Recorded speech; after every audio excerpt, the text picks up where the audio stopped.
all very much for the honor bestowed on me. I take it as a proud privilege to preside over a function of such national importance. We are here today to honor the memory of Dr. Syama Prasad Mookerjee, who died on this day in 1953 so that Jammu and Kashmir could be an integral part of India. Dr. Mookerjee was a great visionary.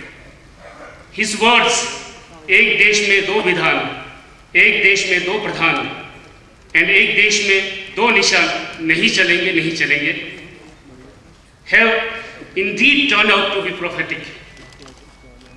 Had the country paid heed to them in time, we would not have suffered as we have done for the last many decades now. I salute the seer among politicians on his Balidan Divas. Had Dr. Mookerjee been around, he would have indeed been very happy to notice that a Ladakhi Buddhist today is presiding over a function at a venue named after Jammu Singh. How fast the history changes. This is one of those occasions when it has changed for the better.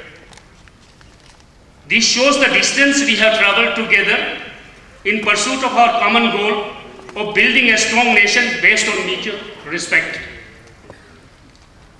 I take this opportunity to place on record my appreciation for the role played by the erstwhile ruling Dogra dynasty, especially Maharaja Ranbir Singh, in spreading education and prosperity in Ladakh. This also gives me an opportunity to thank the people of Jammu in particular for having stood by us during our struggle for saving our distinct identity in recent years. From time to time, we have tried to respond in some measure. Of late, we have had the chance to extend support to the Shri Amarnath Yatra Sangharsh Samiti-led agitation for the allotment of land to the Shri Amarnath Shrine Board. This agitation, in my view, symbolized the regional aspirations of the people of Jammu. It thus echoed the hopes of the people of Ladakh as well. For long, we have left suppressed and oppressed, ironically more so under a democratic dispensation. We have stood up against all assaults on our individual and collective liberty and dignity. A reign of terror was let loose against us during the recent Congress-led coalition government in the state. Despite our small number inhabited in a large area, we have won a few rounds. The battle, however, is far from over. It continues even today. We don't want any confusion in relation between the state and the rest of the country. We are for total integration in every sense of the word. It is unacceptable that there should be any confusion in this regard. For our part, we in Ladakh are convinced that our bond with New Delhi will only be strengthened if we are given the Union Territory status. That is our political goal. As it happens, we have had our share of the traitors like Jaisons in our tough journey. Internal sabotage cannot deter us. Outside pressures cannot break our will.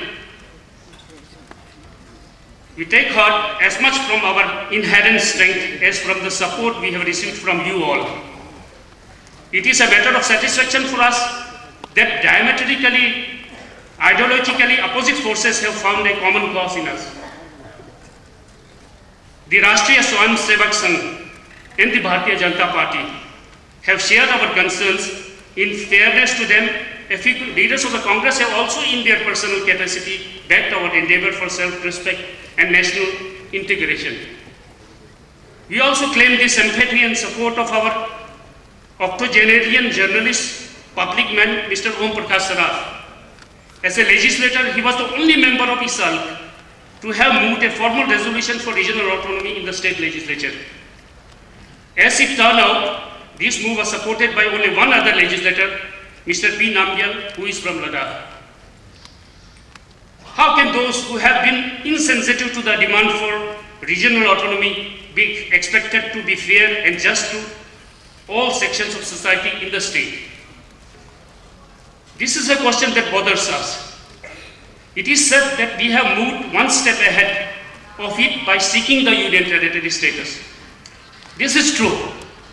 What is forgotten is that our desire is to live honorably and as part of our great country, India, without ifs and buts. Can any other satisfactory mechanism be evolved? If there can be one, we promise that our response will be matching. Our life and experiences in our state of Jammu and Kashmir teach us how India can evolve as a stronger nation. First, we have to develop mutual tolerance. Secondly, we have to build a just and beneficent administrative mechanism. Thirdly, we have to tell the enemies of the nation to keep off. And if they don't heed to our advice, we should be able to teach them an exemplary lesson.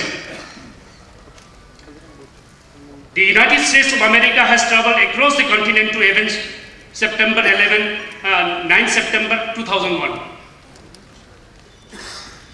That is the mayhem in its throbbing center of Manhattan.